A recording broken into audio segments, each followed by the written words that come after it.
Welcome back to the class, and we are continuing our discussion about the emergence of sociology in the 18th and 19th century Europe. So, we were discussing a series of factors that provided a very compelling context and a set of reasons for the emergence of sociology during that particular historical context. So, let me also reiterate the point that for a discipline to emerge as something new, the context is something very, very important, especially a discipline like social science requires a very compelling context. A host of socio-economic and political and cultural factors are necessary for the emergence of this set of theoretical formulations and its methodological orientations, which later gets consolidated as a discipline.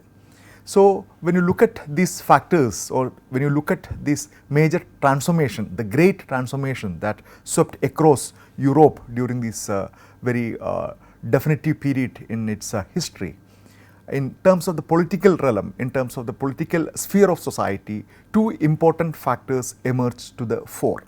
They are the emergence of nation state and the French Revolution.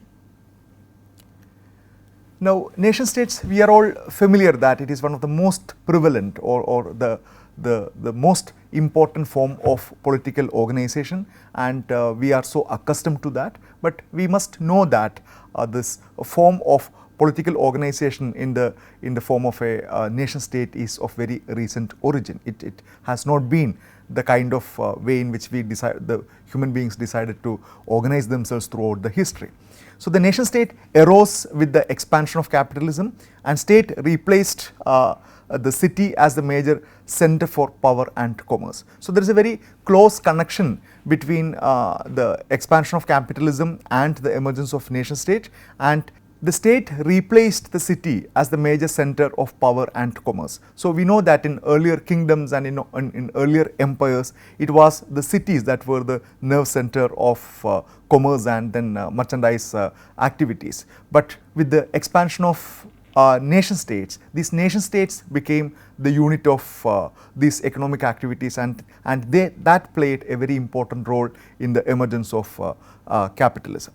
Or why is that there is a very close connection between capitalism and nation states? Why that capitalism also became the most prominent form of economic activity along with the emergence of nation states? Is there any relationship between these two? A kind of a transformation happening in the economic realm as well as the transformation happening in the political realm. So, scholars are of the very firm opinion that for capitalism to emerge as an institutionalized and important economic form, then you must have the character of a nation state in its political realm. So, they would argue that capitalism could only gain world power in the context of a new state system which provided a structured law and fiscal guarantees of a peaceful social environment. And this is something very important. What is that a nation state has to offer, and why that and how that it provides a kind of a very stable environment for investment, for entrepreneurs, for factory owners, for merchants, and for all the stakeholders who are involved in the economic activity. So, there is a structure of law. So, the legal system is well entrenched. It is not based on the whims and fancies of the ruler. There is a kind of a disconnect between the ruler and the set of laws. So, the ruler cannot change the set of roles as per his desires. So, there is an established legal system, and then there is a fiscal guarantee of a peaceful social environment. So, there is a all powerful political system that ensures that a more or less peaceful social environment prevails, and this kind of a guarantee is something very important for capitalism as a mode of economic organization to emerge. So, there are also arguments that economic compulsion and workplace surveillance replaced direct coercion as the primary practices of controlling labor. So, the kind of a workplace surveillance and the direct logic of capitalism that emerged as sufficiently powerful mechanism to control and extract the maximum kind of labor from the labor force. You don't need to punish them physically, you don't need to threaten them, you don't need to use your brute force, but the very economic rationale of modern capitalist system compelled the workers to work maximum. And we will discuss that in coming classes when we discuss sections on Karl Marx and others. So, the state became larger and more powerful. They created stable monetary systems which promoted the buying and selling of land and the establishment of wage labor. So, these are all the kind of a structural relationship between the political system as well as the economic system. So, the establishment of stable monetary systems and a kind of a peaceful and overarching power of the state, they played very important role in economic activities, including say buying and selling of land and other aspects. As the nation state became the accepted political form after 16th century, it enforced a statutory monopoly over a delimited territory and rule sanctioned by law. The same points that we are talking about. So, basically we understand modern nation state as the political entity which has the kind of absolute sovereign power over a specific delimited territorial area. So, that kind of a centralization of power was something very important for the emergence and fruitful functioning of capitalist system. And this also led to the rise of the market, and this market demanded these stable institutions of rule and law, so that the entrepreneurship and long term investment vital for capitalism could take place. The same point that we discussed are elaborated in different language, because you need to instill confidence in the minds of entrepreneurs. You need to you must instill confidence in the mind of capitalists, so that they are able to establish factories, they are able to employ people. So, that political climate of peace and trust are something very important for capitalism as a system of economic activity to take shape. Then the expansion of capitalism was dependent on the centralization of violence in the modern state, as the police controlled populations internally while government provided the military support for capitalist expansion abroad.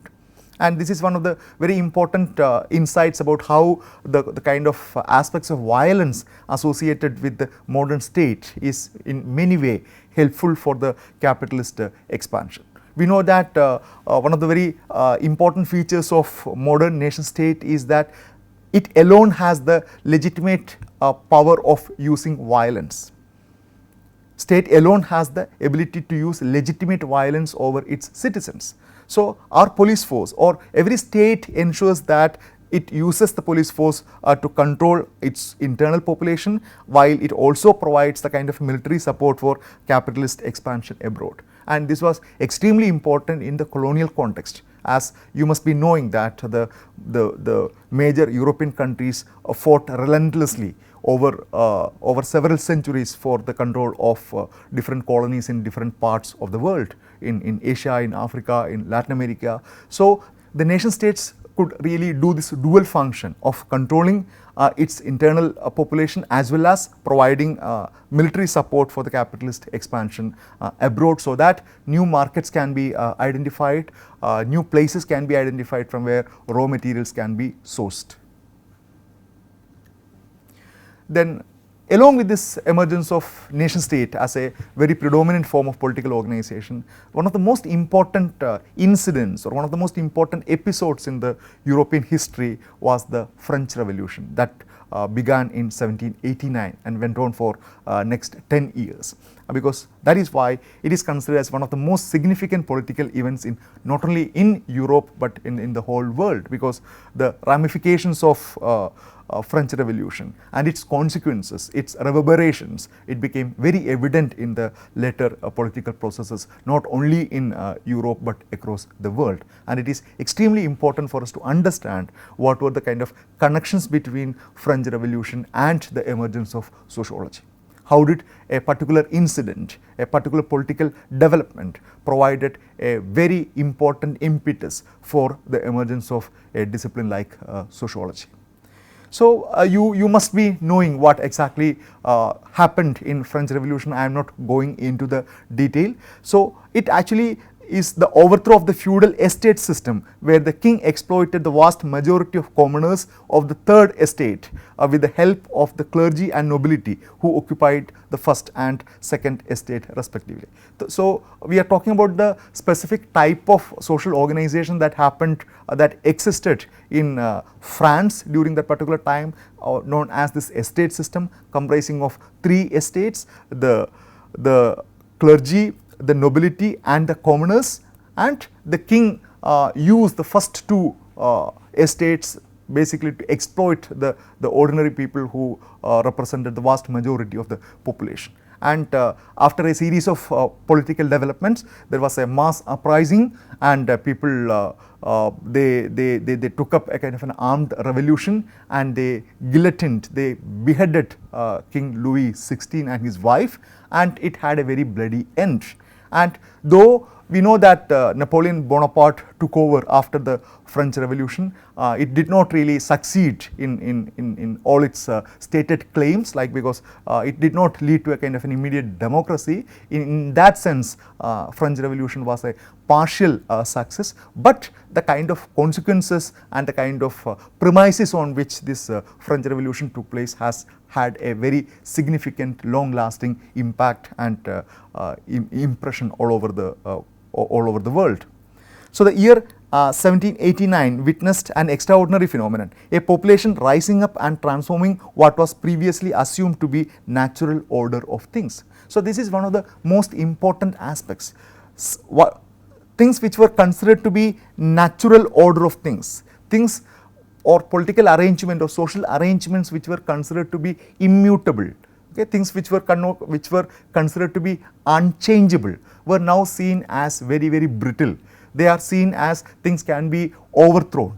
So, this particular kind of an understanding that the monarchy or a set of rulers or the hereditary system of kings, a king becomes the emperor and then his son becomes the king, and that lineage continues and nobody else can occupy that particular place. Vast majority of the people are exploited by this handful of few, and the kind of a religious explanation that provided legitimacy to these particular systems. So, all these factors or all these processes were seen as natural, and then all on a sudden you realize that these things can be overthrown, and a completely different system, a completely different political order with much more humane, with much more better ideals can be established. So, this is what something very, very important in terms of what happened during the French Revolution.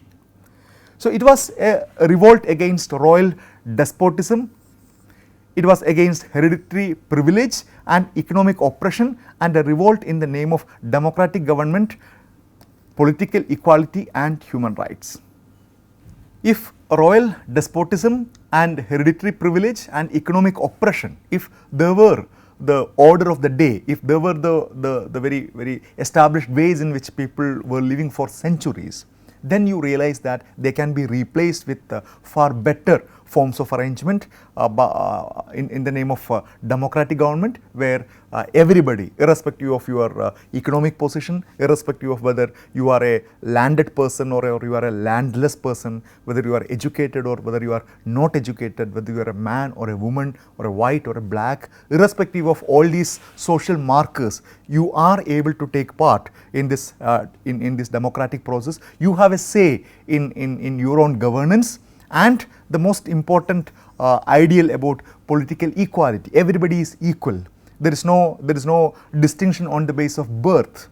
And you must be knowing that these are very, very revolutionary arguments in a traditional society like medieval France, where the social distinctions on the basis of birth was very, very important. And above all, these ideas of human rights. This idea of human rights may not have developed then the way we understand it today, but the idea that everybody has equal rights or everybody must be treated equally, or human beings have certain innate rights were very, very important in all these discourses. So, you are seeing the emergence of a particular set of very, very revolutionary ideas, ideas that have quite a lot of emancipatory potential.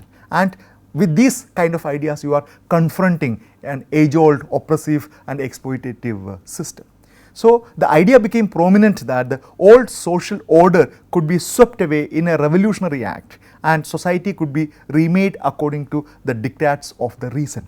Again, we are coming back to the idea of reason, because European Enlightenment is seen as the era where the reason is brought to the forefront. We discussed in the previous class how human reason and human intelligence was seen as a very important resource to understand the way in which the universe functions.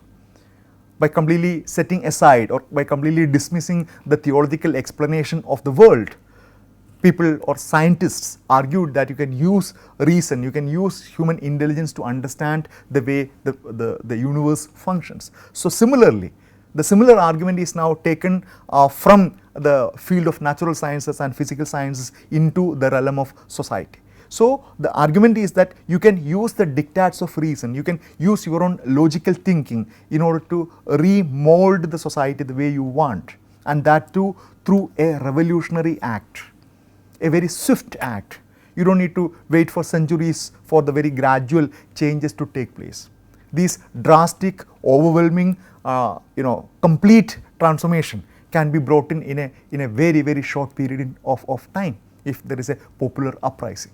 So, with the French Revolution, the term revolution became a very, very powerful one, began to influence the imaginations of quite a lot of political activities, because it was something quite promising, because you are able to bring in complete transformation, absolute transformation in a society within a very short period of time.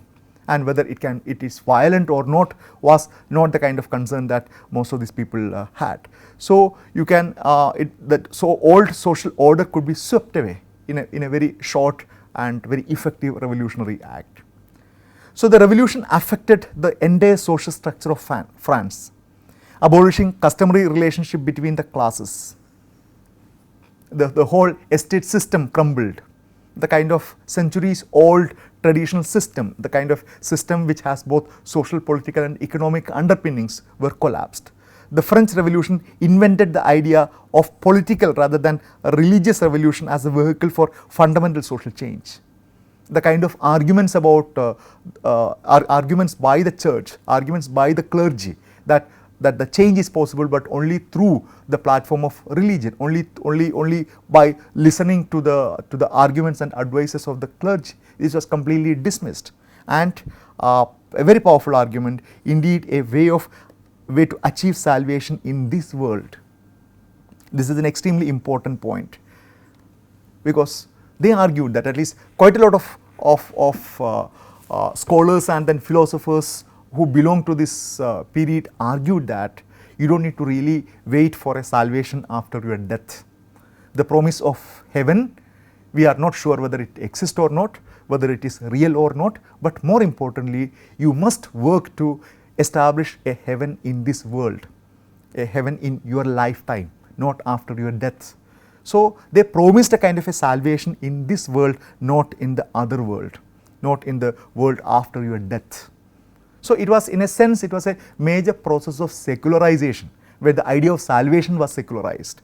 The idea of your salvation, your elevation, the ideas of you attaining eternal peace, all these things were subjected to very significant reformulation, redefinition by these scholars, by saying that if you need to be redeemed, if you need to attain salvation, then it has to take place in this world during your lifetime. You don't need to be convinced, you don't need to be brainwashed by the clergy, by the priest who would promise you salvation and then eternal bliss after your death, because they are only the kind of promises without any kind of foundations. And this particular class has been brainwashing you. They have been brainwashing you over the centuries by this kind of arguments which do not have any basis. So, it accelerated the centralization of government, while promoting the notion that the people have had the right to participate in their own society and government. We just discussed it briefly in a couple of minutes earlier. The argument that every ordinary person has the right to participate in their own governmental system. They are not the they are not the mere recipients, passive recipients of a political system that is appointed traditionally, that is chosen traditionally by somebody which is claimed to be having a kind of a divine approval. So, all these ideas were summarily rejected, and it was argued that every person has the right to participate in their own society and government. And the French Revolution inspired other democratic uprising in much of the Europe throughout the 19th century. So, as I told you, even if the French Revolution was only a partial success, it did not lead to a kind of a full blown democracy in France, because Napoleon took over the reins of France immediately after that, and made issues of democracy central component of political discussions. So, we also know that with this kind of examples that a revolution, a movement, even if it is a failure in a particular sense of the word, its impact has to be evaluated in a very different way. So, how do you evaluate the impact of a particular social movement? How do you evaluate the impact of a particular incident, a revolutionary act? And we cannot really limit our analysis immediately after that particular incident, but its resonance should be analyzed for a much longer period in time. So, French Revolution is a classic example in that sense. So, it promulgated the idea of a popular sovereignty, a powerful new principle of political legitimacy, and it left an inspiring and world-changing legacy in the form of enduring and deeply felt democratic and egalitarian aspirations. So, this could be one of the most important contributions of French Revolution. It kind of institutionalized the kind of democratic and egalitarian aspirations. It is a very phenomenal point, that you are able to convince a large section of ordinary population that their aspirations for equality, their aspirations for political right is legitimate. They are not a set of people who have to be governed by somebody else all through. There is nothing divine about it. There is nothing religious about it. There is nothing, there is nothing important about it. But rather, they have the right to aspire for a very genuine share. They have the right to aspire for their own participation in deciding their destiny, both in terms of social life or in terms of political life. So, that is why French Revolution is still considered as one of the most important watershed movements in the history of world, where this set of revolutionary ideas, especially ideas with the kind of liberatory potentials, with emancipatory potentials, were spread wide across the society. They were institutionalized and they became legitimate. So, that is why they are talking about it, the new language of political legitimacy. So, this particular incident, though it happened only in Europe, it played a very important role in bringing forth a series of ideas, a set of ideas, set of arguments, a notion of an enhanced notion of rights, enhanced a kind of an assertive notions of rights across the European countries, and of course later throughout the world. So, the rise of nation state and this particular incident of French Revolution played a very significant role in completely altering the political culture of Europe, which again was an extremely important political context in which a discipline like sociology began to emerge. We will continue the discussion. Thank you.